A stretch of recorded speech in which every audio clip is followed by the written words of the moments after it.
ஆண்டவரே என்ன வார்த்தையை பேசணும் அப்படின்னு. அப்போ எனக்கு ரொம்ப ஆச்சரியமாக இருந்தது என்ன அப்படின்னா, நேரடியாக ஆண்டவர் சில மனிதர்களை முகமுகமாய் அவர்களை சந்தித்து, ஆண்டவர் ரொம்ப நல்ல பையன் பாணி அப்படின்னு கர்த்தர் அவர்களிடத்துலையும் சொல்றாரு. அவங்களை எதிர்த்த, விரோதித்த, அவங்கள ரொம்ப குறைவாய் நினைத்த மக்களை பார்த்து என்ன சொல்றாரு அப்படின்னா, என் பிள்ளைய குறித்து நீ தப்பா நினைச்சியா? என் பிள்ளையினுடைய பேரை நீ கெடுக்கலாம் நினைச்சியா? என் பிள்ளை யார் தெரியுமா? என் மகன் யார் தெரியுமா? என் மகன் யார் தெரியுமா? அப்படின்னு அநேகருக்கு முன்பாக இந்த அப்ரிஸ்டேட் அப்படின்னா அந்த கனப்படுத்துறாங்க பாருங்களேன், தட்டி கொடுக்குறாங்க பாருங்க. அந்த மாதிரி ஒரு சில மனிதர்கள் என்னுடைய கண்களுக்கு முன்பாக வந்து கொண்டே இருந்தாரு. அப்போ உடனே நான் நினைச்சேன், நிச்சயமாய் ஆண்டவர் தான் இந்த வார்த்தையை பேசுறாரு. ஆண்டவர் ரொம்ப நன்றி சொன்னேன். எனக்கு ரொம்ப ஆச்சரியமா இருந்துச்சு. நம்முடைய தேவனாகிய கர்த்தர் யார் அப்படின்னு சொன்னா, ஒரு மனிதனை தாழ்த்துகிறவர் அல்ல, ஒரு மனிதனை உடைக்கிறவர் அல்ல, ஒரு மனிதனுடைய பலவீனத்தையே சுட்டி காட்டி அவனை கீழே தள்ளுகிறவர் அல்ல. நம்ம கூட பார்த்தீங்க அப்படின்னு சொன்னா, ஒரு பலவீனத்தில் இருந்துட்டோம், ஒரு தவறை செஞ்சுட்டோம் அப்படின்னு கர்த்தர் சமூகத்தில் போய் நின்று அழுது நம்முடைய பாவங்களை நம்ம அறிக்கை செய்யும் போது, தேவ சமூகத்திலிருந்து திரும்பி வரும்போது அதே உணர்வோட வர மாட்டோம். எப்படி வருவோம் தெரியுமா? ஒரு நம்பிக்கை நமக்குள்ள வரும், ஒரு விசுவாசம் நமக்குள்ள வரும், கர்த்தரை நம்ம மன்னிச்சார் அப்படின்னு நமக்கு தோணும், அந்த பிரசன்ஸ் நம்மை தொடரும். அப்போ நம்முடைய ஆண்டவர் எதிலே ரொம்ப உயர்ந்தவர் அப்படின்னா, நம்மை தட்டி கொடுத்து நம்மளை என்கரேஜ் பண்றதுல நம்முடைய ஆண்டவரை போல வேறு ஒருவரையும் பார்க்கவே முடியாது. நீங்கள் யோபுவின் புஸ்தகத்தில் வாசிப்பீர்களே ஆனால், அந்த முதல் அதிகாரத்தில் சொல்லுகிறது, பூமி எங்கும் சுற்றி திரிகிற பிசாசு யார் சமூகத்தில் போய் நிற்கிறான்னா, கர்த்தர் சமூகத்தில் போய் நிற்கிறான். அப்போ கர்த்தர் சமூகத்தில் எதுக்காக அவன் போய் நிற்கிறான் அப்படின்னு சொன்னா, நிறைய பேரை குறித்த கம்ப்ளைண்ட் சொல்றதுக்காக போய் நிற்கிறான். இவன் இப்படி, இவன் திருடுனா, இவன் கெட்ட வார்த்தை பேசினா, இவங்க மனைவியை அடிச்சாங்க, இந்த மனைவி கோவப்பட்டாங்க, இந்த மாதிரிலாம் நடந்துருச்சு அப்படின்னு நீங்க ஏன் இன்னும் அமைதியா இருக்கிறீங்க? அவன் எப்படி உங்களுக்கு பிரியமா வாழ முடியும்? அப்போ குறை சொல்லுவதற்காக பிசாசு ஆண்டவருடைய சமூகத்தில் போய் நிற்கிறான். சத்ரு அப்படிதான் நம்மளை என்கரேஜ் பண்றது மாதிரி என்கரேஜ் பண்ணிட்டு நம்மை குறித்து தூற்றி திரிந்து நம்மை குறை சொல்லுவவன் தான் பிசாசு. அப்போ குறை சொல்லுகிறதற்காக அவன் கர்த்தர் சமூகத்தில் போய் நிற்கும் போது ஆண்டவர் என்ன கேட்கிறார் அப்படின்னா, என் தாசனாகிய யோபுவின் மேல் கவனம் வைத்தாயோ அப்படின்னு சொல்றதை விட அவர் நிப்பாட்டல. அந்த குறை சொல்றதற்காக வந்த அந்த பிசாசை பார்த்து என்ன சொல்றாரு அப்படின்னா, உத்தமனும் சன்மார்க்கனும் தேவனுக்கு பயந்து பொல்லாப்புக்கு விலகிறவனும் ஆகிய அவனை போல பூமியிலே ஒருவரும் இல்லை என்றார். யோபு 1ஆம் அதிகாரம் 8வது வசனத்தில் எழுதுறவங்க எழுதிக்கிங்க. 1ஆம் அதிகாரம் 8வது வசனம், யோபு 1வது அதிகாரம் 8வது வசனம். அப்போ ஆண்டவர் அந்த இடத்துல சொல்றாரு, உத்தமனும் சன்மார்க்கனும் தேவனுக்கு பயந்து பொல்லாப்புக்கு விலகிறவனும் ஆகிய அவனை போல பூமியில. அப்போ ஆண்டவர் அந்த இடத்துல அந்த பிசாசுக்கு முன்னாக யோபு என்ன பண்றாரு அப்படின்னா, அவ்வளோ என்கரேஜ் பண்றாரு. அவர் தட்டி கொடுக்குறாரு, என் பிள்ளை மாதிரி யாராவது இருப்பாங்களாப்பா? என் பிள்ளை யார் தெரியுமா? என் பிள்ளைய குறித்து குறை சொல்ல வந்திருக்கிறியா? ஸோ அது மட்டுமல்ல, வேதத்தில் மோசே என்கிற கதாபாத்திரம் ஒரு நல்ல கதாபாத்திரம். தன்னுடைய வயதிலே 40 ஆண்டுகளில் தனக்கு எவ்வளவு சந்தோஷங்கள் இருந்தாலும் அந்த இடத்துல எந்த தப்புமே அவன் பண்ணலை. ஒரு மனுஷனுடைய வாழ்க்கையில, ஒரு வாலிபனுடைய வாழ்க்கையில நீங்க எங்க நீங்க ரொம்ப தப்பு பண்ணாம இருக்கணும்னா, உங்களை சுற்றி தப்பு நடக்கும் போது நீங்க தப்பு பண்ணல அப்படின்னா நீங்க ஆண்டவருடைய தெரிந்து கொள்ளுதல்ல நீங்க வந்துருவீங்க. ஹலோ கவனிங்க, வாலிப தம்பிங்க தங்கச்சிங்க கவனிங்க, நீங்க பாருங்க, நீங்க வேதத்துல போய் தேடி பாருங்க, எங்கெல்லாம் பரிசுத்தவான்கள் சுற்றி தவறு நடக்கும் போது பரிசுத்தமாய் வாழ்ந்தார்களோ அவர்கள் எல்லாரையுமே ஆண்டவர் தமக்கென்று தெரிந்து கொண்டார். நீங்க யோசேப்பை எடுத்து வேதத்துல வாசி பாருங்க. தனக்கு முன்பாக பாவம் இருக்குது, தனக்கு முன்பாக இருக்கிறவர்கள் பாவம் செய்கிறார்கள், தனக்கு முன்பாக இருக்கிறவர்கள் பாவத்திற்காக அழைக்கிறார்கள். ஆனா தன்னை சுத்தி அவ்வளோ அசுத்தம் நடந்து கொண்டிருக்கும் போது பரிசுத்தமாய் வாழ்ந்தான் பாருங்களேன், பரிசுத்தமா வாழணும்னு முடிவெடுத்தான் பாருங்க. அவனை கர்த்தர் ஒரு பெரிய மனுஷனா கர்த்தர் மாற்றினார். நீங்கள் சாமுவேலை குறித்து வேதத்துல வாசித்து பாருங்கள். வேதம் சொல்லுகிறது, ஏலியின் மக்கள் பேலியாளின் மக்களா இருந்தார்கள். தனக்கு முன்பாக இருக்கிற போதகருடைய பிள்ளைகள் அசுத்தமான வாழ்க்கையில ஈடுபடுறாங்க. அவன் வயிறு நிறைய சாப்பிடுறான், அவனுக்கு பிடிச்ச கறியை சாப்பிட்றான், அவன் தேவாலயத்திலே வருகிற பெண்களோட அசுத்தமா நடக்கிறான். ஆனா தன்னை சுற்றி பாவம் நடக்கும்போது, நான் தப்பு பண்ண மாட்டேன், நான் ஆண்டவருக்கு ரொம்ப பிரியமான பிள்ளை, எனக்கு அதுல ஈடுபாடே இல்லைன்னு அந்த இடத்துல பரிசுத்தமா வாழ்ந்ததுனால வேதம் சொல்கிறது, சாமுவேலை கர்த்தர் தான் முதல் பெயர் சபா வரைக்கும் பெரிய தீர்க்கதரிசியா கர்த்தர் மாற்றினாராமா. ஸோ ஒரு வாலிப தங்கச்சியை, ஒரு வாலிப தம்பியை ஆண்டவர் உங்களை செலக்ட் பண்ணணும்னு நீங்கள் நினைச்சீங்கன்னா, ஆண்டவர் உங்களை ஒரு பெரிய காரியத்திற்கு பயன்படுத்தணும்னு நினைக்கிங்கன்னா, உங்களுடைய முதல் கமிட்மெண்ட், உங்களுடைய முதல் ஒப்பு கொடுத்தல் எங்க ஆரம்பிக்கணும் தெரியுமா? சுத்தி இருக்கிறவன் கெட்ட வார்த்தை பேசுவான், ஆனா நீ கெட்ட வார்த்தை பேசக்கூடாது. சுத்தி இருக்கிறவன் சினிமா பாட்டு பாடுவான், நீ சினிமா பாட்டு பார்க்க கூடாது. சுத்தி இருக்கிறவர்கள் அவனுக்கு முடிஞ்ச எல்லா பாவத்தையும் செய்வாங்க, ஆனா நீங்க செய்யக்கூடாது. அந்த இடத்துல நீங்கள் தனித்துவமாய் இருப்பீர்களே ஆனால், நான் நம்புறேன் ஆண்டவர் ஆயிரக்கணக்கான பேருக்கு முன்பாக உங்களை தனித்துவமாய் நிறுத்தி நம்புகிறவர்கள் கரங்களை தட்டி அழகு பார்க்கிற, ஆமென், அழகு பார்க்கிற ஒரு நல்ல தெய்வம். எத்தனை பேர் ஆமோதிக்கிறீங்க? அப்போ ரொம்ப கவனமா இருக்க வேண்டியது, நம்மை சுற்றி இருக்கிற ஜனங்கள் பாவம் பண்ணும்போது நம்ம பண்ணிடக்கூடாது. நமக்கு அவர்களை காட்டிலும் நமக்கு ஒரு வித்தியாசம். சொல்லுங்க எல்லாருமே, பக்கத்துல கையை பிடிச்சு சொல்லுங்க, கண்டிப்பா ஆண்டவருடைய பிள்ளைன்னு சொல்றதற்கு ஒரு வித்தியாசம் கண்டிப்பா வேண்டும். ஆமென். ஆனா சில நேரத்துல அடையாளமே கண்டுபிடிக்க முடியாத அளவுக்கு தான் இருக்கிறீங்க. அடையாளமே கண்டுபிடிக்க முடியாது. ஆண்டவருடைய பிள்ளைகளுக்கும் உலகத்தானுக்கும் எந்த விதத்திலும் அடையாளம் கண்டுபிடிக்க முடியாது. அப்படி இருக்கக்கூடாது. அதான் இந்த போலீஸ் இதில் வேலை பார்க்குறவங்க அவங்களுக்கு தெரியும், இந்த அக்யூஸ்ட் இருக்காங்கல்ல, தவறு பண்ணுகிறவர்கள், இந்த தவறு பண்ணுகிறவர்களை மட்டும் பிடிக்க மாட்டாங்க, அந்த தப்பு பண்ணுறவங்க கூட இருக்கிறவங்களையும் பிடிச்சிருவாங்க. அவன் தப்பு பண்ணியிருக்க மாட்டான், ஆனால் கூட இருந்த உடனே நீ கூட இருந்தல்லப்பா, நீ கூட இருந்தல, நாளை இதே தப்பை நீ பண்ண ஆரம்பிச்சிட்டா என்ன பண்ணுறது? அதனால நம்ம ரொம்ப ஜாக்கிரதையா இருக்கணும். உங்களை சுற்றி இருக்கிற எல்லாரும் எப்படி இருந்தாலும், நான் அந்த இடத்துல நான் எப்படி என்ன பண்ண மாட்டேன்னா இருக்க மாட்டேன். வாலிப தம்பியும் தங்கச்சியும் ரொம்ப கவனமா கேளுங்க, உன்னை எல்லாரும் எப்படிதான் பார்க்கணும்னா வித்தியாசமா தான் பார்க்கணும். நீ அவங்களுடைய கண்களுக்கு எப்படி தெரியணும் சொல்லுங்க? உண்மையாய் நீ ஆண்டவருடைய பிள்ளைன்றதற்கு ஒரு மிகப்பெரிய அடையாளம் என்ன அப்படின்னா, அவன் கண்ணுக்கு முன்னாடி நீ வித்தியாசமாய் தெரிகிறது தான் நீ ஆண்டவருடைய பிள்ளைன்றதுக்கு அர்த்தம். என்னடா நீ, உனக்கு இந்த மாதிரி இப்போ வராதா, நீ இந்த மாதிரிலாம் யோசிக்க மாட்டியா, உனக்கு இந்த மாதிரி ஆசை எல்லாம் இருக்காதா அப்படின்னு உன் ஃப்ரெண்ட்ஸு உன்னை பார்த்து கேட்கறது தான் உன் தலை மேலே வச்சிருக்கிற பெரிய அவார்டு. அதுதான் உனக்கு தலை மேலே வச்சிருக்கிற பெரிய ஆசீர்வாதம். அப்படி சொல்லணும். நம்மளை பார்த்தா அப்படி சொல்லக்கூடாது, என்னடா கிறிஸ்தவ பேரை வச்சிருக்கிற, இவ்வளோ மோசமானவனா இருக்கிற, சர்ச்சுக்கு போறேன்ற ஃபாதர்லாம் அப்படி கிடையவே கிடையாது, நீ என்னன்னா இவ்வளோ கேவலமாக இருக்கிறியடா அப்படின்ற கூடாது. நம்ம நிறைய பேர் அப்படிதான் பேரை சம்பத்தி வச்சிருப்போம். ஐயோ அவன் கிறிஸ்தவன் தான், அவன் பைபிளை தூக்கி தான் போவான், அவன் மோசமான ஆளவன் அப்படின்ற பேர் வந்துடக்கூடாது. இல்லை, ரொம்ப ஜாக்கிரதையா இருக்கணும். அப்போ சுற்றி இருக்கிறவர்கள் அவ்வளவு பாவத்தில் இருக்கும்போது கூட இந்த மோசம் என்ன பண்ணா அப்படின்னா, வேதம் சொல்லுது பாவத்தை அவன் செய்ய விரும்பல, அநித்தியமான பாவ சந்தோஷங்களை அனுபவிக்கிறதை பார்க்கலும் தேவனுடைய பிள்ளைகளோட சேர்ந்து துன்பத்தை அனுபவிக்கிறதை அவன் எப்படி நினைச்சானா மாமா? பாக்கியமாய் நினைத்தான். சோ அந்த 40 ஆண்டுகள் எல்லாம் தன்னை சுற்றி பாவம் செய்வதற்கு அவ்வளவு வசதிகள் இருந்தும் அவன் பண்ணாததுனால ஆண்டவர் கடைசியில் எல்லாருக்கும் முன்னாடியும், அதுவும் தன்னுடைய சொந்தக்காரங்களுக்கு முன்னாடி எப்படி தட்டி கொடுக்கிறாரா, என் தாசனாகிய மோசேயோ அப்படிப்பட்டவன் அல்ல, என் வீட்டில் எங்கும் உண்மை உள்ளவன். ஆமேன் சொல்லுங்க பார்க்கலாம், சத்தமாய் ஒரு ஆமேன் சொல்லுங்க.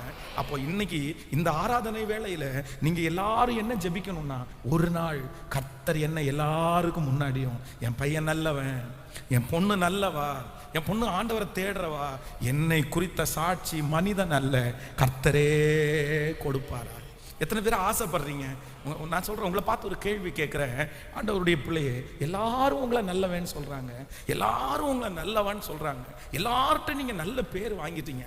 ஆனா உங்களை பார்த்து கேட்கிறேன், இன்று இந்த இடத்துல ஆண்டவர் உங்களுடைய தோளை தட்டி நீ நல்லவாப்பா, நீ நல்லவன் அப்ப அப்படின்ற பேரை உங்களால வாங்க முடியுமா? கர்த்தர் உங்களை குறித்து சாட்சி கொடுப்பாரா? ஆண்டவர் உங்களை குறித்து தட்டி கொடுப்பாரா?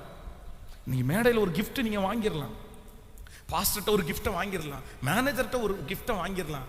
ஆனா வேதம் சொல்லுகிறது, கர்த்தரால் புகழப்படுகிறவனே உத்தமன்.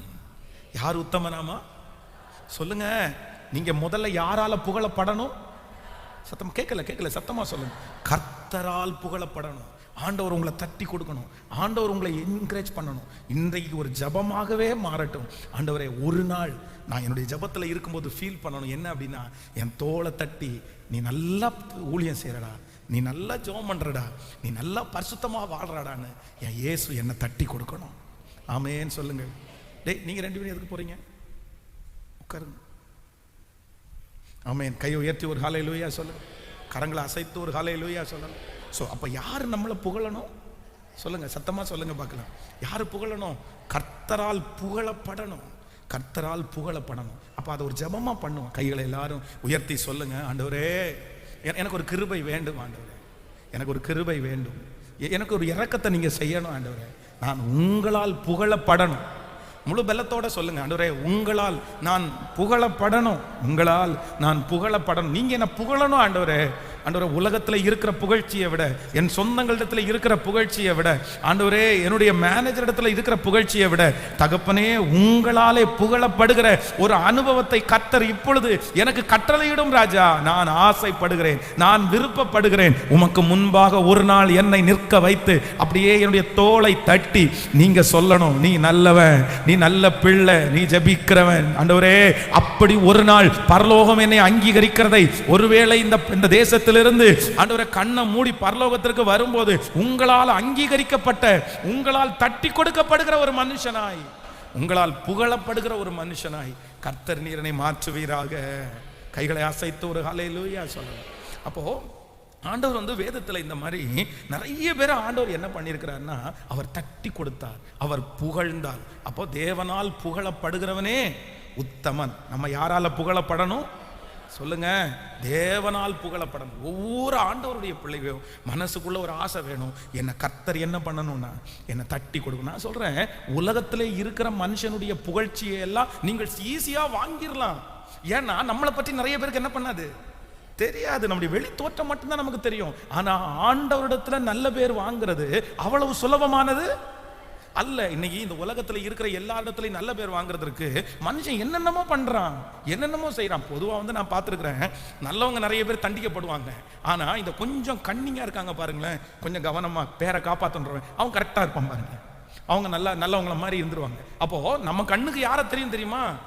அதான் கணவன் மனைவி 2 பேர்ல இந்த பிள்ளைங்களை கூப்பிட்டு ஒரு வளர்ந்ததுக்கு பிறகு உங்க அப்பா நல்லவரா உங்க அம்மா நல்லவங்களா அப்படின்னு கேட்டா ஒரே டபால்னு ஒரே கவுத்துறோம், எங்க அப்பா தான் நல்லவர்னு. ஏன் அப்படின்னு சொன்னா, அப்பா வாயை திறந்து என்ன பண்ண மாட்டாரு, ஒண்ணுமே பேச மாட்டாரு. சில அப்பா அமைதியா இருப்பார். ஆனா சில அம்மாங்க என்ன பண்ணுவாங்க தெரியுமா, சொல்லிட்டே இருப்பாங்க. பேசுற அம்மா தப்பா தெரியும், பேசாத அப்பா ஆனா மொத்த பிரச்சனைக்கு யார் தான் காரணமா இருப்பாரு, அவர் தான் காரணமா இருக்க. அமைதியா உட்கார்ந்து இருப்பாரு. அப்போ அவர் நல்ல பேர் வாங்கிடுவாரு. ஆனா இந்த கத்திட்டே இருக்கிற அம்மா கெட்ட பேர் வாங்கிடுவாங்க. அப்போ நம்ம நிறைய பேர் உலகத்துல அப்படிதான் நடக்குது. சிலர் ரொம்ப ஞானமா நல்ல பேர் வாங்கிடுறாங்க. ஆனா அது ரொம்ப நாள் நீடிக்காது, அது ரொம்ப நாள் இருக்காது. நீங்க இன்னைக்கு நினைங்க, ஆண்டவரே நான் என் மேனேஜர் இடத்துல நல்ல பேர் வாங்குறதுக்கு முன்னாடி உங்கள்கிட்ட நான் நல்ல பேரை வாங்கணும். எத்தனை பேர் ஆமோதிக்கிறீங்க? எங்க கணவனிடத்துல நல்ல பேரை வாங்குறதுக்கு முன்னாடி உங்கள்கிட்ட நல்ல பேரை வாங்கணும். நான் நம்புறேன், கர்த்தரால் புகழப்படுகிற ஒரு தேவனுடைய பிள்ளை எங்கிருந்தாலும் அவனுக்கு வெற்றி அவங்களை தேடி வரும். இந்த மாதம் ஆண்டவர் உங்களை புகழுகிற மாதமாய், கர்த்தர் உங்களை தட்டி கொடுக்கிற மாதமாய், ஆமேன். என் மகனை போல என் மகளை போல இல்லை அப்படின்னு சொல்லுகிற கரங்களை தட்டும் போதே அந்த ஆசைகள் அப்படியே நிறைவேறுவதாக, அது அப்படியே நிறைவேறுவதாக. ஆமேன் சொல்லுங்கள். அப்போ ஒரு 4 காரியத்தை மட்டும் உங்களுக்கு வேகமாய் சொல்லி உங்களுக்கு ஜெபிக்க போறேன். அப்படின்னா, ஆண்டவர் வேதத்திலே புகழ்ந்த 4 தேவனுடைய பிள்ளை. ஏன் ஆண்டவர் அவங்கள புகழ்ந்தாரு, அவங்க புகழ்றதுக்கு என்ன ஆண்டவர் அவங்களுக்கு பிடிச்சிருச்சு அப்படின்றத நான் சொல்லி நம்ம அந்த விஷயத்தை நம்ம கொஞ்சம் கரெக்ட் பண்ணுவோம். நம்மையும் கர்த்தர் நம்மையும் ஆண்டவர் புகழ போறார். ஹல்லேலூயா. விசுவாசிக்கிறீங்களா இல்லையா? ஆமேன். நான் இந்த சர்ச்சில் வாலிபனாக இருக்கும்போது, இந்த சர்ச்சில் வாலிப பிள்ளையா இருக்கும்போது எனக்கு ரொம்ப ஆசையா இருக்கும். எது தெரியுமா? ஒரு நாளாவது பாஸ்டர் என்னை முன்னாடி கூப்பிட்டு இவன் ரொம்ப ஜெபிக்கிறவன் அப்படின்னு சொல்லணும். வெளியே உள்ள ஒரு நல்ல பையன், நல்ல ஒழுக்கமுள்ள பையன் அப்படின்னு அவங்க முன்னாடி சொன்னா எப்படி இருக்கும்னு ரொம்ப ஆசைப்படுவேன். ஒரு நாளாவது பாஸ்டர் அப்படி சொல்ல மாட்டாரா அப்படின்னு சொல்லி. ஆனா பாஸ்டர்கிட்ட திட்டு தான் வாங்குவோம். நம்ம அங்கிருந்து திட்ட தான் செய்வார். அதான் நடக்கும். ஆனால் ஒரு நாள் பார்த்தீங்க அப்படின்னு சொன்னால், என்னுடைய வாழ்க்கையினுடைய முதல் புகழ்ச்சி அதுதான். அந்த நாளை மறக்கவே முடியாது. சர்ச்சில் ஒரு பெரிய ஃபங்க்ஷன் நடந்துட்டு இருக்குது. காலையிலேருந்து சாயந்தரம் வரைக்கும் சர்ச்சு நிரம்பி வடியுது. அப்போ அதில் என்ன அப்படின்னு சொன்னால், எல்லா வீட்டில் இருக்கிற குழந்தைகளுக்கும் ஒரு 2 மினிட்ஸ் 2 நிமிஷம் டைம் கொடுப்பாங்க. அந்த 2 நிமிஷத்தில் பாட்டு பாடலாம், வசனம் சொல்லலாம், ஏதாவது ஒரு சம்பவத்தை சொல்லலாம். அந்த மாதிரி அந்த 2 மினிட்ஸில் சொல்லிடும். அது ஒரு பெரிய போட்டி. அதில் ஃபர்ஸ்ட் ப்ரைஸ் எடுக்கிறவங்களுக்கு கிஃப்ட் பாஸ்டர் கொடுப்பாரு. அது எல்லாருக்கும் முன்னாடி வச்சு.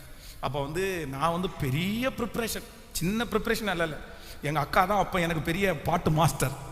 எங்கள் அக்கா வந்து பாட்டு சொல்லி கொடுப்பா. அப்போ வந்து ஒரு பாடல் வந்து எனக்கு சொல்லி கொடுத்தாங்க. அப்பா நான் தவறு செய்தேன், நான் கெட்டலைந்து ஓடி வந்தேன். அது ஒரு ஆர்சி பாட்டு. ஸோ அந்த பாட்டை பயங்கரமாக ப்ராக்டிஸ் பண்ணி ராத்திரி முழுக்க ப்ராக்டிஸ் பண்ணி இன்னைக்கு பாட போகிறோம், ஃபர்ஸ்ட் ப்ரைஸ் வாங்க போகிறோம், பாஸ்டர் நம்மளை பார்த்து தட்டி கொடுத்து இவனை மாதிரி யாருமே இல்லைன்ற போகிறார் அப்படின்னு பெரிய ப்ரிப்ரேஷன் ஆகி வச்சோம். இந்த பாட்டு பாடுறதுக்கு வெயிட் பண்ணுறவருக்கே அது பயங்கரமான கஷ்டம் தெரியுமா? ஒவ்வொருத்தரும் பாடும்போது மனசு பக்கன்னு இருக்கும். அடுத்தது நம்மளா அப்படியே பயத்தோடு உட்காந்துருக்குறேன். இந்த சைடில் டோரு அங்கே ஒர்க் பண்ணுறது, வேலை செய்யறதுக்காக சர்ச்சில் இருக்கிற அந்த பாஸ்டர்ஸ் ஊழியம் படித்தவங்க இருக்காங்க. அவங்க அங்கேருந்து வந்து என்னை கூப்பிட்டாங்க. எனக்கு ஒரு பயம், நான் போகிற நேரத்தில் பாஸ் கூப்பிட்டாருன்னா என்ன பண்ணுறது அப்படின்னு. ஒரு நிமிஷம் இங்கே வாயேன் அப்படின்னு கூப்பிட்டாங்க. போன உடனே இன்னும் கொஞ்சம் நேரத்தில் பாஸ் டீ கொடுக்க சொல்லுவார், பால் வாங்கி கொடுக்குறதுக்கு யாருமே இல்லை, நீ ஒரே ஓட்டமாக போய் பால் வாங்கிட்டு வந்துடு அப்படின்னு. பால் வாங்க போகிற இடம் பார்த்தீங்க அப்படின்னு சொன்னால் ஒரு ஒரு ஒரு ஒரு 500 மீட்டர்னு வைங்களேன், அப்படி இருக்குது. நான் உடனே சொல்கிறேன், ஐயோ லேட் ஆயிடுச்சுன்னா, எப்பா இதாக இருக்குது, ஓடி போய் வாங்கிட்டு வந்துடலான்னு. உடனே நானும் வந்து சரி போயிட்டு ஓடி வந்துடலான்னு சொல்லிட்டு வாடி எடுத்துட்டு ஓடி போகிறேன். பாலை வாங்கிட்டு கையிலேருந்து ஓடி போகலான்னு பார்த்தா அது என்ன பண்ணுதுன்னா ததும்புது, அப்படியே கொட்டுது கீழே. அப்போ ஓடி போக முடியாது, இப்போ பாலை கொட்ட முடியாதுல்ல. மெதுவாக நடந்து அந்த பாலை கொண்டு வந்து முடிக்கிறதுக்குள்ள பாஸ் என்ன கூப்பிட்டேன். நான் இல்லை, பென்ஸ் இல்லையா அப்படின்ட்ட உடனே சரி அடுத்த பேர் பாடிட்டாங்க. பாட்டு போட்டி வசன போட்டி எல்லாமே முடிஞ்சிருச்சு. நான் வாசலில் போகிறேன், எல்லாம் முடிஞ்சிச்சு, அவ்வளோதான். இனி யாரும் இல்லைன்னு பாஸ்டர் கேட்குறாரு. வாசலில் போய் நின்ன உடனே என்னை பார்த்துட்டாரு. சின்ன சர்ச்சு தான். பார்த்த உடனே அவருக்கு வந்து கோவம் வந்துச்சு. என்ன இந்நேரத்துக்கு வர, என்ன பிரச்சனை உனக்கு, எங்கே போனேன் அப்படின்னு. பால் வாங்குறதுக்காக போனேன் அப்படின்னு. உடனே அவர் என்கிட்ட சொன்னார், ஜனங்கள்ட்ட பார்த்து கேட்டார், இவனுக்கு வேணா ஒரு வாய்ப்பை கொடுக்கலாமா அப்படின்னு கேட்டார். நீங்கள் சொன்னீங்கன்னா கொடுக்கலாம், இல்லைன்னா கொடுக்க வேணாம் அப்படின்னு. உடனே சர்ச்சில் இருக்கிறவங்க எல்லாம் கொடுக்கலாம் அப்படின்னாங்க. அப்போ வந்து அந்த பால் வாங்கி கொடுத்து அந்த கையோடு வரேன் நான் முன்னாடி. ஏற்கனவே பதட்டம் இப்படி வர பேசிட்டாரா பாஸ்டர். அந்த பாட்டை ஸ்டார்ட் பண்ணேன். அப்பா நான் தவறு செய்தே. இந்த சம்பவத்துக்கும் இந்த பாட்டுக்கும் அழகா சிங்க் ஆயிடுச்சு. அப்படியே நான் கெட்டலைந்து ஓடி வந்தேன், என்னை கண்பாரும் உந்தன் பிள்ளை நான் அப்படின்னு. உடனே ஒரு பக்கத்தில் ஜனங்கள் சிரிக்கிறாங்க, ஒரு பக்கத்தில் கை தட்டுறாங்க. அப்படியே அந்த மீட்டிங்கே பார்த்தீங்கன்னா அந்த களை கட்டுற மாதிரி ஆயிடுச்சு. உடனே பாஸ்டர் எழுதும்போது எழுதினாரு, ஃபர்ஸ்ட் ப்ரைஸ் பென்ஸ்க்கு தான் அப்படின்னு எழுதினாரு. ஸோ அன்னைக்கு இருந்த சந்தோஷத்திற்கு அளவே இல்லை.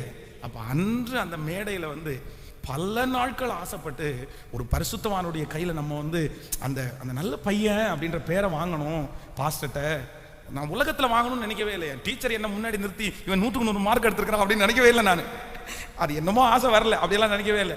ஆனால் எங்கள் பாஸ்டர் வந்து என்னை அப்படி சொல்லணும்னு நினச்சேன். நான் ஜனங்களுக்கு முன்பாக, ஆலயத்திற்கு முன்பாக ஒரு நல்ல பிள்ளை, நல்ல பையன் அப்படின்ற பேரை வாங்கணும்னு பல முயற்சி எடுத்து அன்றைக்கு ஒரு தட்டி கொடுத்தல ஃபர்ஸ்ட் டைம் கர்த்தர் தந்தாரு பாருங்க.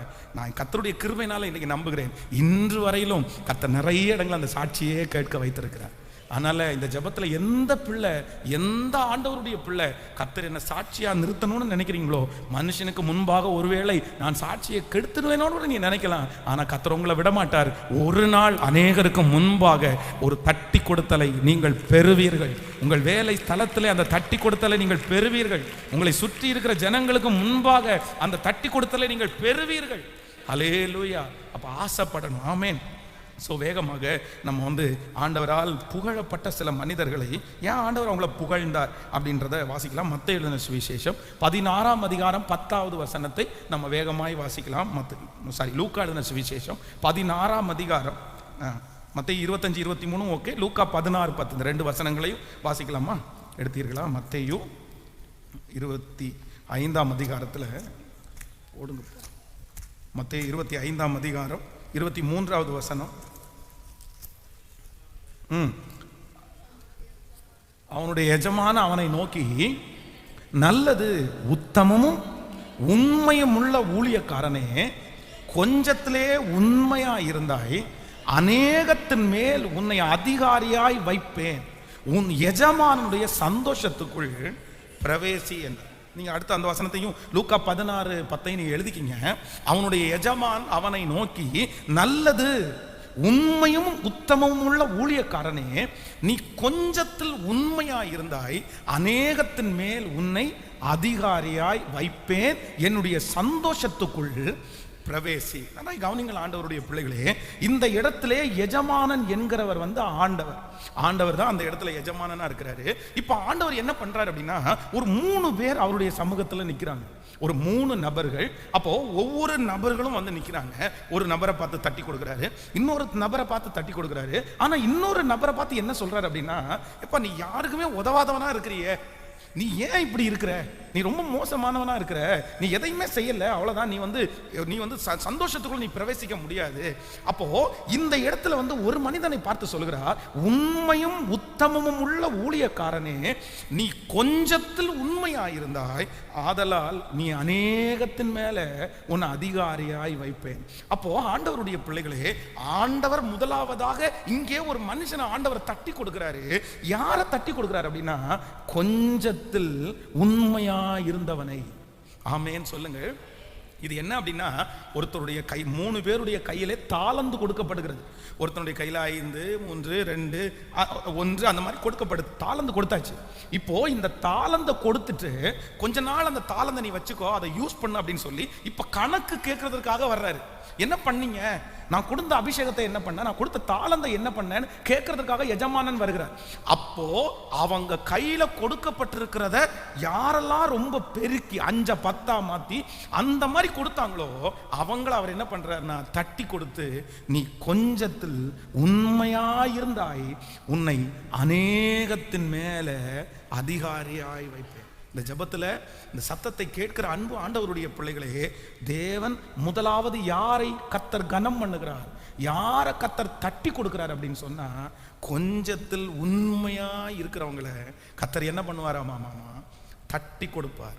சிலருடைய வாழ்க்கையில ரொம்ப அவங்க தப்பு பண்றது என்ன அப்படின்னா, எனக்கு கொஞ்சம் ஒரு பெரிய கிரௌடுன்னா நான் செய்வேன், ஒரு பெரிய வேலைன்னா நான் செய்வேன், ஒரு பெரிய சம்பளம்னா நான் செய்வேன், ஒரு நல்ல வீடுன்னா நான் கிளீனா வச்சுக்குவேன். எல்லாத்துலயும் நிறைய பேர் நினைக்கிறாங்கன்னா, இந்த மாதிரிலாம் இருந்தா நான் பண்ணுவேன், ஆனா இது கொஞ்சம், இது சின்னது, இது என்ன பெருசா. ஆனா ஆண்டவர் யாரை கர்த்தர் தட்டி கொடுத்து கனப்படுத்துறாரு அப்படின்னா, நீங்க எதுல உண்மையா இருக்கணுமா மாமா, கொஞ்சத்துல. எத்தனை பேர் ஆமோதிக்கிறீர்கள்? சிலர் வந்து சில தாளந்துகளை வந்து அதை பயன்படுத்துகிறதே இல்லை. பாருங்க, ஒரு தம்பி என்னிடத்துல வந்து கிட்டத்தட்ட 3 ஆண்டுகளாக வேலை இல்லாமல் அவன் கஷ்டப்படுறான். அப்போ எனக்கு ரொம்ப ஆச்சரியமாக தான் இருந்துச்சு. 3 வருஷமா இவன் வேலை இல்லாமல் கஷ்டப்படுறானே, ஆண்டவரே என்னப்பா என்ன ஆச்சு, நீ ஏதாவது ட்ரை பண்ணுறியா அப்படின்னு கேட்டால் அவன் என்ன சொன்னான்னு தெரியுமா, பாஸ்டர் நான் படித்த படிப்புக்கு 12,000 ரூபா சம்பளம் தர்றேன்றான். 12,000 ரூபாய்க்கு போய் நான் எதுக்கு பாஸ்டர் வேலைக்கு போகணும், எதுக்கு? நான் படித்த படிப்புக்கு 12,000 ரூபா தான் வேலை தரான். அந்த 12,000 ரூபாய் நான் என்ன பண்ண முடியும், ஒன்றுமே பண்ண முடியாது. அதனால நமக்கு நல்ல வேலை வரட்டும். 12,000 ரூபாய் நான் படித்த படிப்புக்கு ஒரு மாதம் வந்து 1,50,000 ரூபா சம்பளம் கிடைக்கணும். நான் வந்து 12 மாதம் உழைச்சி 1,50,000 ரூபா வாங்குறதுக்கு ஒரு மாதம் வேலைக்கு போய் வாங்கிடுவேன் மாஸ்டர். ஆனால் எத்தனை வருஷமா உட்காந்துருக்கிறாரு? 3 இயர்ஸா, 3 வருஷமா. அப்போ கொஞ்சத்தை அவங்களால என்ன பண்ண முடியல, கேட்கல. சிலருக்கு வந்து பெரிய பொறுப்பு கொடுத்தா நான் செய்வேன்னு வாங்க, ஆனா சின்ன பொறுப்பு கொடுத்தா கேட்கல. நிறைய பேருக்கு செய்ய முடியாது. அதெல்லாம் எவன் பண்ணுவான், அதெல்லாம் யார் பண்ணுவான், என்னாலெல்லாம் பண்ண முடியாது, எனக்கெல்லாம் அது வேண்டாம். ஆனா என்னுடைய ஆண்டவர் பார்க்கிறது உங்க கையில பெருசை அல்ல, கொஞ்சத்தை கர்த்தர் பார்க்கிறாரு. எதுல உண்மையா இருக்கீங்களான்னு கர்த்தர் பார்க்கிறாரு. சொல்லுங்க, உங்க தாளந்துகளை வீணடிச்சிடாதீங்க பிரதர், உங்க தாளந்துகளை அடிச்சிடாதீங்க சிஸ்டர். உங்க கையில கொடுத்திருக்கிற அந்த கொஞ்சத்துல நீங்க என்னவா இருக்கணும்னு ஆண்டவர் எதிர்பார்க்கிறார் தெரியுமா? கேட்கல, உண்மையா இருக்கணும். என்னால முடிஞ்சதை, இதுல நான் ஏதாவது ஆசீர்வாதத்தை பார்ப்பேன், இதுல நான் ஏதாவது வெற்றியை பார்ப்பேன். நான் வந்து பெருமைப்படுத்துவதற்காக அல்ல, இந்த வாலிபர்களுக்கெல்லாம் இந்த சாட்சி தெரியணுன்றதுக்காக நான் உங்களுக்கு சொல்றேன். முதல்ல என்னுடைய தாயார்கிட்ட வந்து நான் சம்பாதிக்கிறதுக்கு எனக்கு ஏதாவது ஹெல்ப் பண்ணுங்க, எனக்கு காசு ஏதாவது கொடுங்க அப்படின்னு சொல்லும்போது அவங்க கொடுத்தது வந்து 3 ரூபாய். அந்த 3 ரூபாவை ஃபர்ஸ்ட் எங்க அம்மாவுடைய கையில வாங்குறேன். ஆனா எங்க அம்மாவுடைய கையில அந்த 3 ரூபாவை நான் திருப்பி கொடுக்கும்போது 17 ரூபாவா கொடுத்தேன். அந்த 3 ரூபாவை 17 ரூபாவா கொடுத்தேன். அந்த நாட்கள்ல வந்து எங்களுடைய ஊர்லயே ரொம்ப மட்டமான ஒரு வேலை, என்ன வேலை அப்படின்னு சொன்னா, இந்த பழைய இரும்பு பொருட்கள் எல்லாம் வாங்குறது விற்கிறது. அதெல்லாம் வீடு வீடாக போய் வாங்குவாங்க பாருங்க, அதெல்லாம் ரொம்ப குறைவான வேலையாக இருந்துச்சு. சிலர் வந்து சைக்கிளில் ரொம்ப அழகாக வச்சு அந்த பிளாஸ்டிக் பொருட்கள் எல்லாம் வச்சு எடைக்கு வாங்கிட்டு அதை கொடுப்பாங்க, அது ஒரு வேலை நடக்குது. ஆனால் எங்கள் ஊரில் வந்து அப்படி கிடையாது. வீடு வீடாக போயிட்டு இந்த சின்ன சின்ன பிளாஸ்டிக் பொருட்களை வாங்கி சாக்கில் போட்டு கொண்டு போய் விற்பாங்க. அப்போது நான் என்னுடைய கையில் அந்த 3 ரூபா வச்சுட்டு இதை எப்படி நம்ம வந்து உண்மையாக இதை பெருக்கிறது, இதில் எப்படி ஒரு ஆசீர்வாதம் வரும்னு என் மனசு தோணும்போது என்ன சொல்லிச்சுன்னா, இந்த 3 ரூபா மட்டும் நீ கொண்டு போய் பொருளை வாங்கி விற்றேன்னா உனக்கு 6 ரூபா தான் கிடைக்கும். ஆனால் நீ போய் நடந்து போகிறல்ல, அந்த பக்கத்துலலாம் ஒரு பொருளை தூக்கி கண்ணுக்கு தெரியாமல் சும்மா கிடக்கிறத தூக்கி உன் பைக்குள்ளே போட்டேன்னா அதையும் விற்று காசு வரும், இதுலையும் உனக்கு பண்ணிக்கலாம் அப்படின்ட்டு. அப்போ நான் இன்னைக்கு சந்தோஷப்படுறேன். அப்போ ஆண்டவர் நம்புறாரு, அந்த கொஞ்சத்துல உண்மையா இருந்ததை கர்த்தர் பார்த்திருக்கிறார். எத்தனை பேர் ஆமோதிக்கிறீங்க? ஆனா இன்னைக்கு நிறைய பேருடைய கேரக்டர் என்ன தெரியுமா? 3 ரூபாவா, 2 ரூபாவா, 5 ரூபாவா, இதை வச்சு என்ன பண்ண, இதை வச்சு என்ன செய்ய, இந்த வேலையை வச்சு என்ன பண்ண, இந்த தொழிலை வச்சு என்ன செய்ய. நான் சொல்றேன், உங்களுடைய காரியம் அற்பமா இருந்தாலும் அது அதிசயமாய் மாற்றுகிறவர் கர்த்தர். உங்க கூட படிச்சவங்க நிறைய பேர் நல்லா இருக்கலாம் ஆண்டவருடைய பிள்ளையே, ஆனா உங்க கையில 5 ரூபாய் தான் கொடுக்கல, அவன் கையில 50,000 ரூபாய் கொடுக்கப்பட்டிருக்கிறது. என் கையில 5 ரூபாய் கொடுக்கப்பட்டிருக்கிறது. துக்கப்படுறியா? நான் நம்புறேன் அந்த 50,000 பெருசு இல்லைங்க. உன் கையில 5 ரூபாயை கொடுத்த உன்னை ஆசீர்வதிக்கிற கர்த்தர் பெரியவர். கர்த்தர் பெரியவர். அவர்களுக்கு முன்பாக ஒரு நாள் கர்த்தர் உங்களை வெற்றியாய் நடத்துவார். எனக்காக இன்வெஸ்ட் பண்றதுக்கு யாருமே இல்லை பாஸ்டர், எனக்காக கொடுக்கறதுக்கு யாருமே இல்லை பாஸ்டர். உங்க மனம் சொல்லுமா?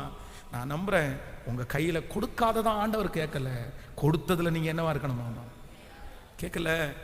யாரையும் பார்க்க கூடாது, அதை நிறுத்தக்கூடாது, எதற்காகவும் மனம் சோர்ந்து போகக்கூடாது, தளர்ந்து போகக்கூடாது. உயிர் இருக்கிற வரைக்கும் கொடுத்திருக்கிற பொறுப்பை உண்மையாய் செய்கிற ஆண்டவருடைய பிள்ளை.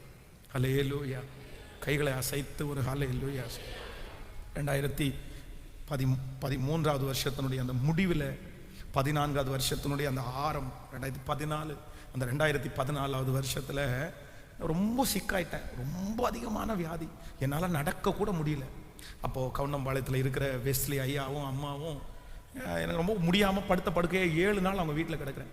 அப்போ அவங்க சொல்கிறாங்க, சரி நீ இங்கே ரெஸ்ட்டு, நீ போக வேண்டாம், திருச்சிக்கு அப்போ ஊழியம் செஞ்சுருக்கிறேன், ஓஎஃப்டியில் ஊழியம் செய்திருக்கேன், அங்கே போக வேண்டாம், கொஞ்ச நாள் ரெஸ்ட் எடுத்துகிட்டு போகலாம் அப்படின்னா.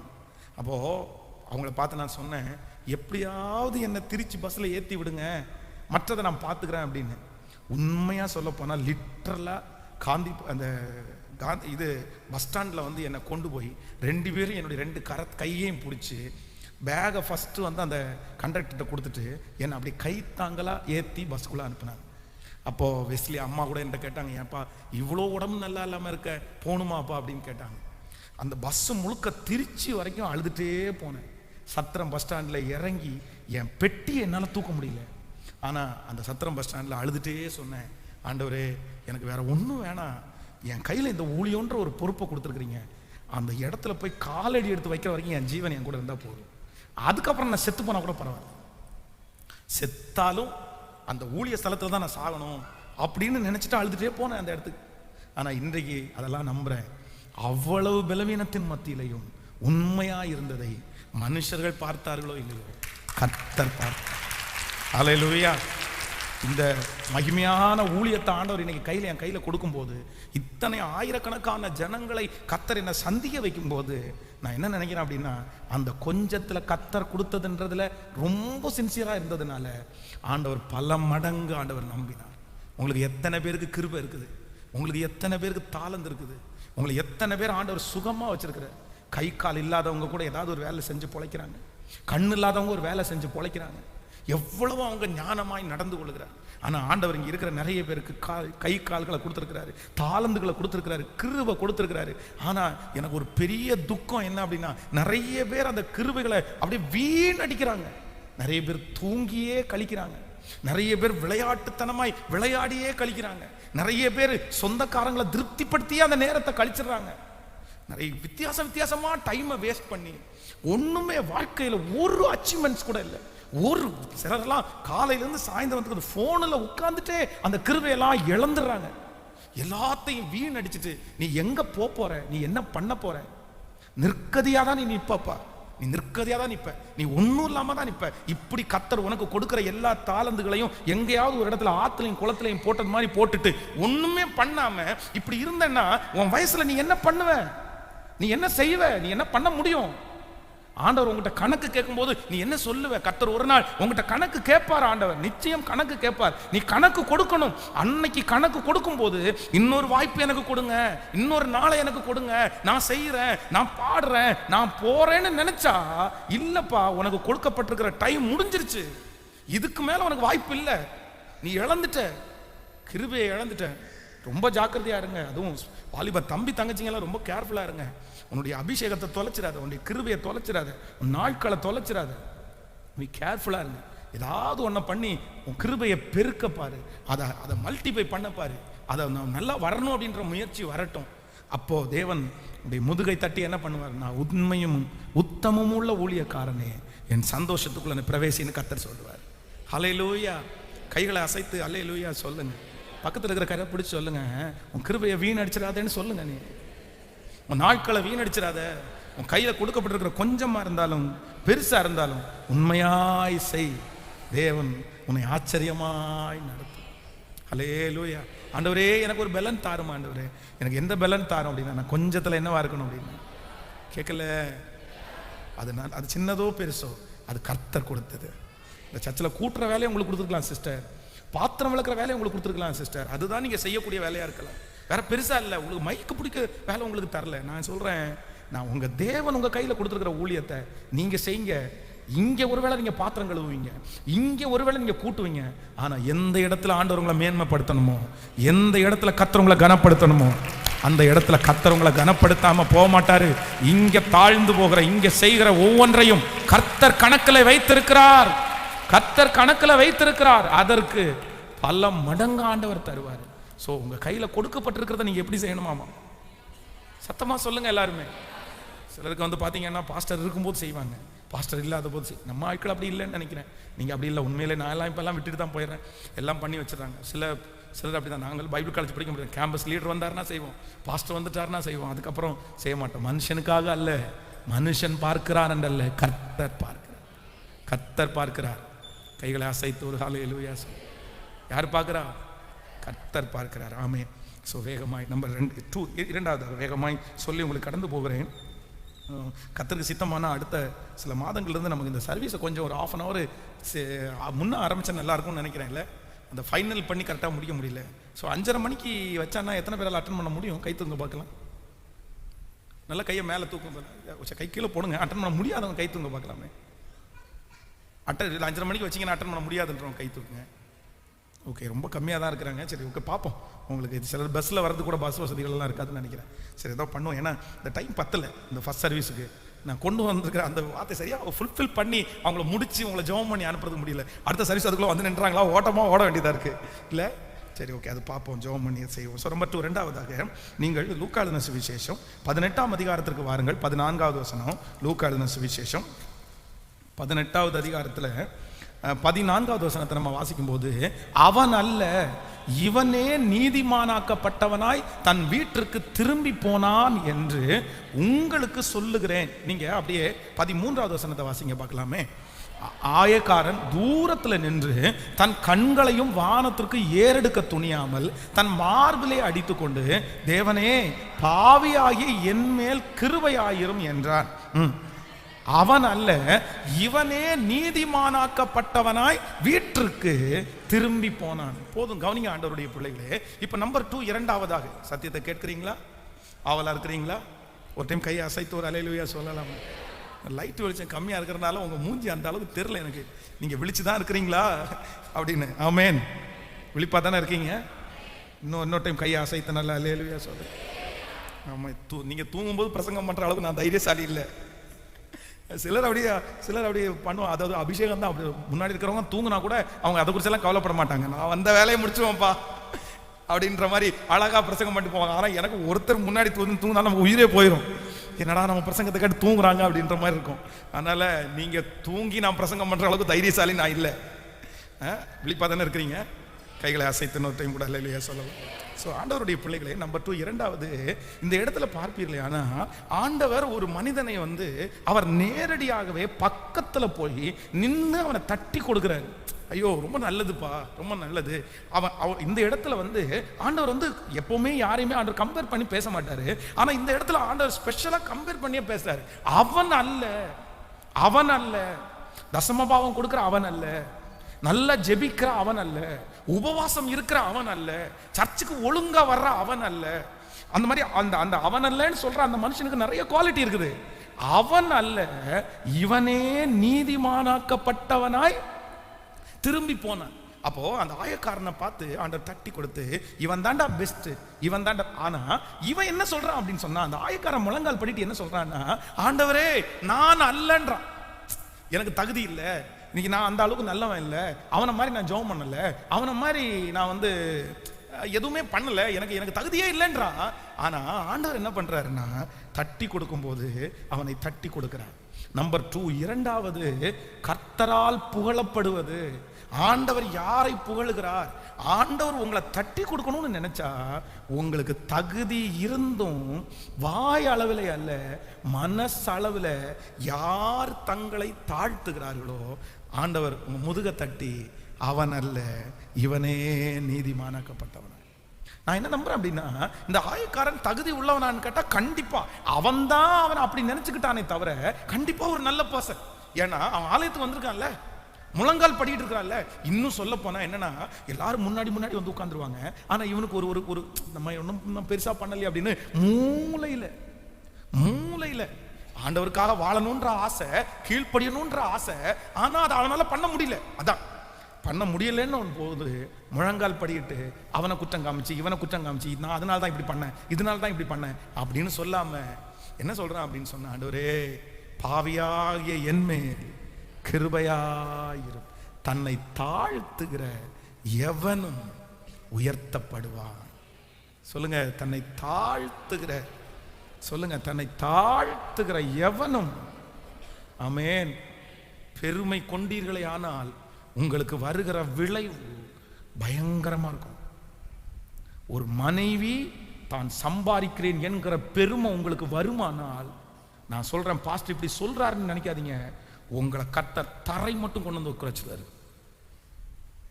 நான் சம்பாதிக்கிறேன், நான் அதனால என் கணவனை ஆளுகை செஞ்சிருவேன், நான் சொல்ற மாதிரி கிழிச்ச கோட்டை தாண்ட மாட்டாரு.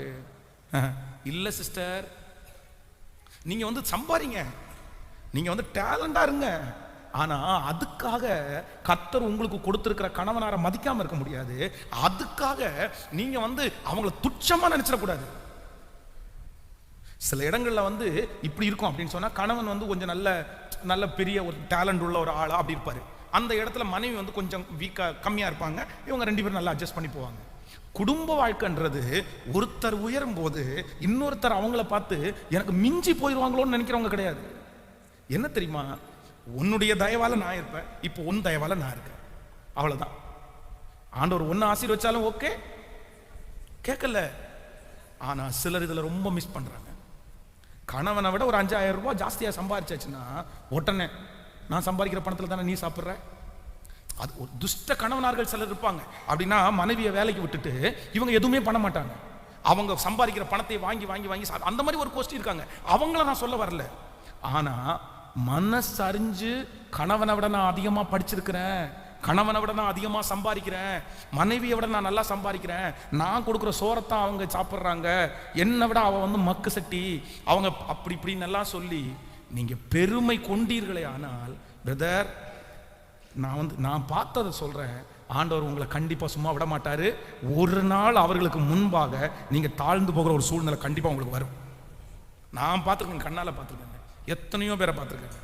அப்படியே கணவனார அற்பமா துச்சமா அவர் சம்பாதிக்காத ஒரே காரணத்திற்காக திடீர்னு அவருடைய வாழ்க்கையில வந்து ஒரு தோல்விக்காக அவர் அப்படியே தூக்கி போட்டுட்டு, நீ வந்து வேணா வாழு, நீ வந்து வேணா என் கீழே இரு அப்படின்னு சொன்ன அந்த நபர்கள் எல்லாம் வாழ்க்கையில உடைஞ்சு போய் நஷ்டப்பட்டு அவங்க வேலை ஒரு நாள் அவங்கள கை கொடுக்காம அப்படி இருந்த எத்தனை பேரை பார்த்துருக்கேன் தெரியுமா.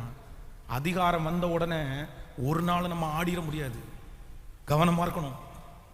அதுவும் தாழ்மை வாயில இல்லை, மனசுக்குள்ள எப்பவும் இருக்கணும், எப்போ இருக்கணும். பொதுவா நம்ம வளரும் போது உயரும் போது சில மதியம் இந்த மாதிரி ஒட்டும், அந்தந்த டைம்ல அதை தான் கரெக்ட் பண்ணிக்கணும்.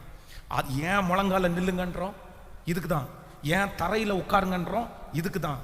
தரையில உட்கார்ந்த உடனே பரிசுத்த வாட்டி, தரையில உட்கார்ந்த அப்படியெல்லாம் சொல்லல. ஆனா இதெல்லாம் எதனுடைய வெளிப்பாடு அப்படின்னு சொன்னா, நம்முடைய தாழ்மையினுடைய வெளிப்பாடு.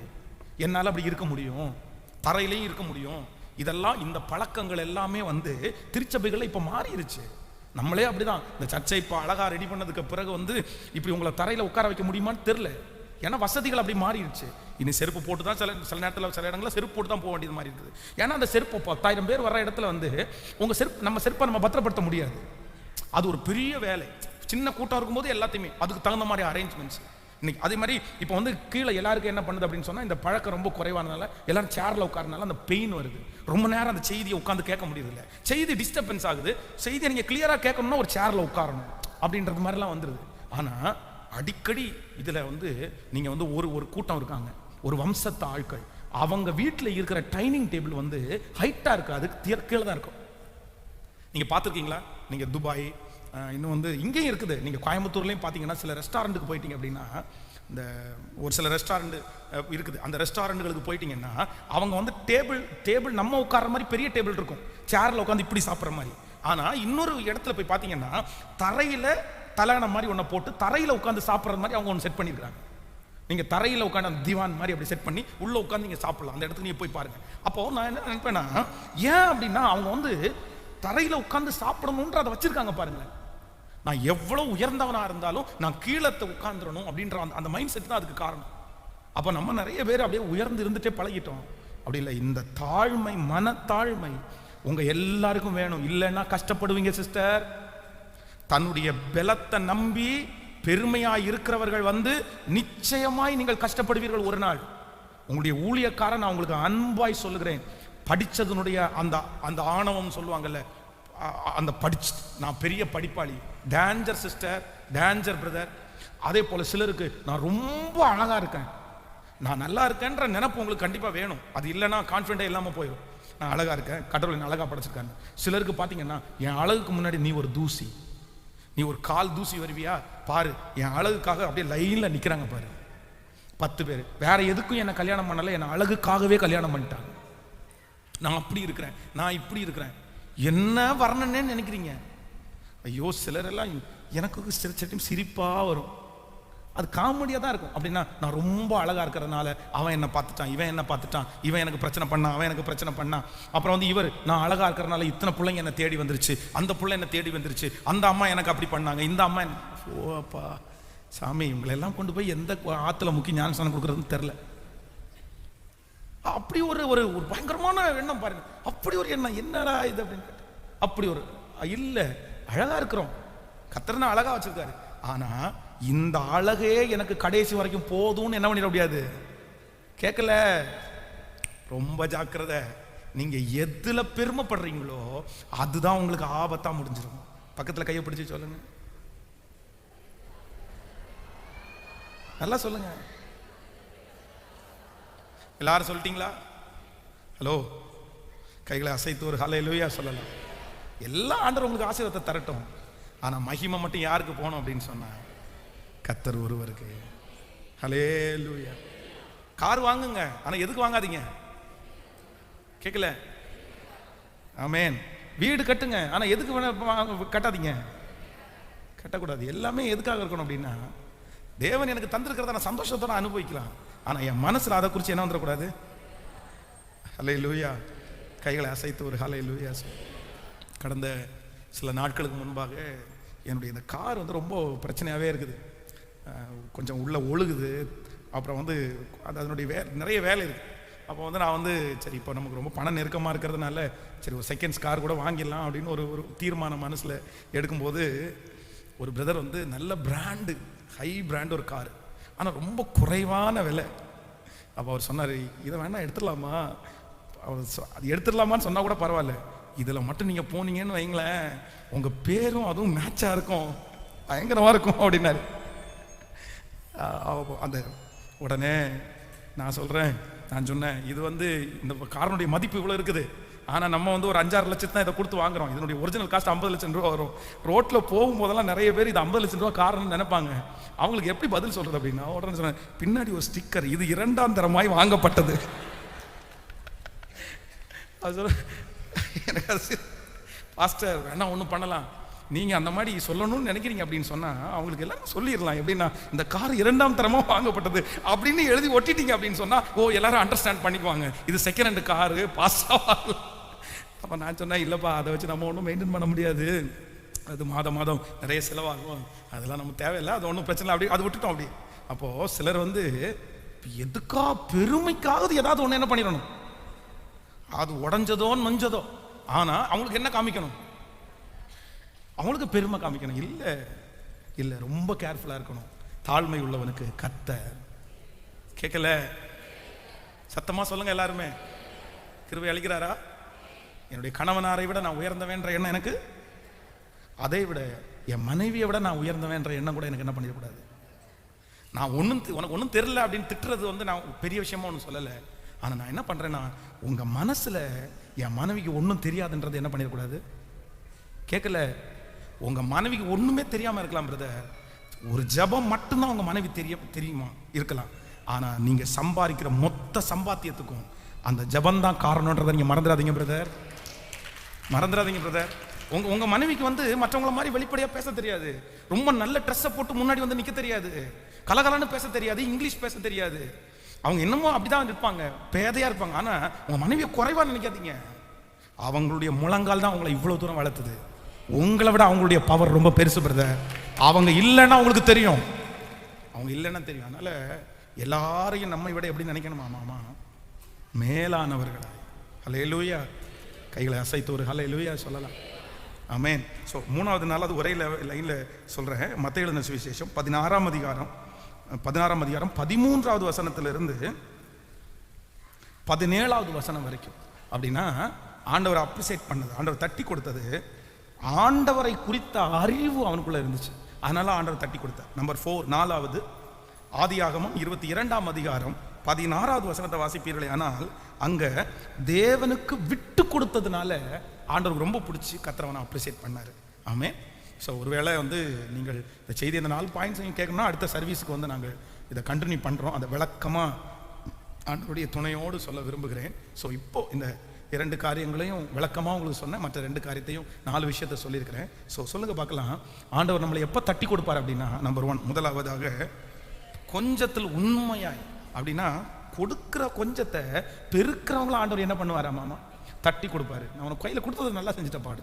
நம்பர் 2 இரண்டாவது ஆண்டவர் யாரை தட்டி கொடுப்பார் அப்படின்னா, தகுதி இருந்தும் தன்னுடைய மனசுல மன தாழ்மையா இருக்கிற ஒரு மனுஷனை கர்த்தர் என்ன பண்ணுவாராமா, தட்டி கொடுப்பார். நம்பர் 3 மூன்றாவதாக தேவனை குறித்த சரியான அறிவு இருக்கிற ஒரு மனுஷனுக்கு, உலக அறிவு இல்லை, நமக்கு நிறைய பேருக்கு உலக, இந்த வசனத்தை வாசிங்கன்னா உங்களுக்கு தெரியும் நினைக்கிறேன்.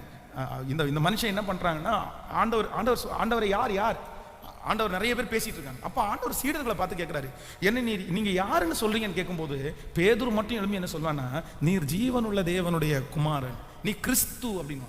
உடனே ஆண்டவர் சொல்லுவாரு, இது உனக்கு மாம்சமோ ரத்தமோ வெளிப்படுத்தல, இந்த வெளிப்பாடு உனக்கு எங்க வந்திருக்குது, பரலோகத்திலிருந்து வந்திருக்குன்னு தட்டி கொடுப்பாரு. அப்போ தேவன் யார் என்று அறிகிறவன் தான் இந்த உண்மையான வெற்றியாளன். ஸோ நம்பர் 4 நாலாவதாக நீங்கள் ஆதியாகமம் 22:16 வாசிப்பீர்களானால், ஆபிரகாம் வந்து தன்னுடைய பிள்ளையை வந்து பலி செலுத்துவான் பாருங்களேன், கத்தி எடுத்து ஓங்கும் போது ஆண்டவர் நிப்பாட்டி சொல்லுவாரு, டேய் நீ எவ்வளோ உத்தமன் அப்படின்றத நான் இப்போ என்ன பண்ணிட்டேன், அறிந்துட்டேன், அதனால உன்னை நான் ஆசீர்வதிப்பேன்டா, நீ உன் புத்திரன் என்றும் உன் ஏக சுதன் என்றும் பாராமல் அவனை ஒப்பு கொடுத்தது, இந்த காரியத்தை நீ செய்தபடினால், ஆதியாகமம் 26:16-17 வாசிங்கன்னா, செய்தபடினால் இந்த பூமியில உன் வம்சம் என்ன பண்ணிட்டு இருக்கும் அப்படின்னு சொன்னா ஆசீர்வதிக்கப்படும் அப்படின்னு ஆண்டவர் வாக்கு கொடுக்கிறாரு. அப்போ நம்பர் 4 நாலாவதாக கர்த்தருக்காக விட்டு கொடுக்கிறது இருக்குல்ல, ஆண்டவர் அவங்களை அப்ரிசியேட் பண்றாரு. ஆமென் சொல்லுங்க பாக்க. எத்தனை பேர் கீழ்ப்படிய போறீங்க? ஒரு நாள் சீக்கிரமா நான் நம்புகிறேன், நீங்கள் யாரால் தட்டி கொடுக்கப்படுவீர்கள் என்றால் கர்த்தரால் தட்டி கொடுக்கப்படுவீர்கள். ஆமென். கர்த்தர் உங்களை தட்டி கொடுக்க ஆரம்பிச்சிட்டாருன்னா இந்த உலகமே உங்களை தட்டி கொடுக்க ஆரம்பிச்சோம்.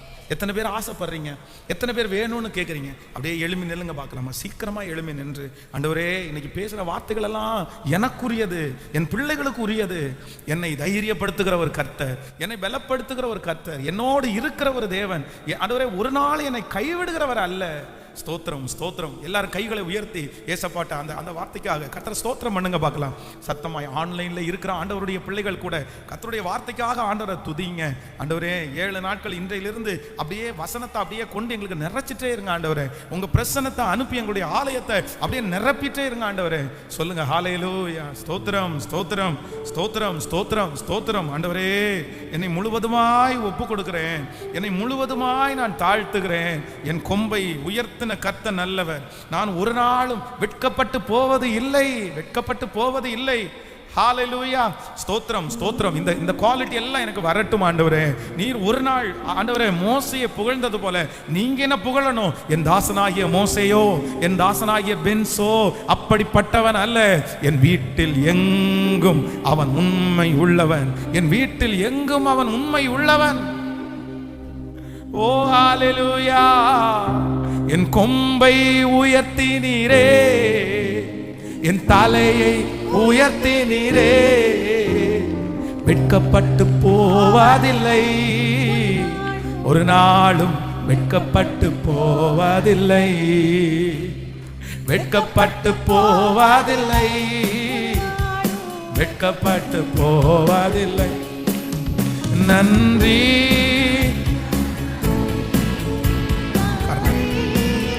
ஏசையா, நன்றி தகப்பனே, நன்றி ஏசையா.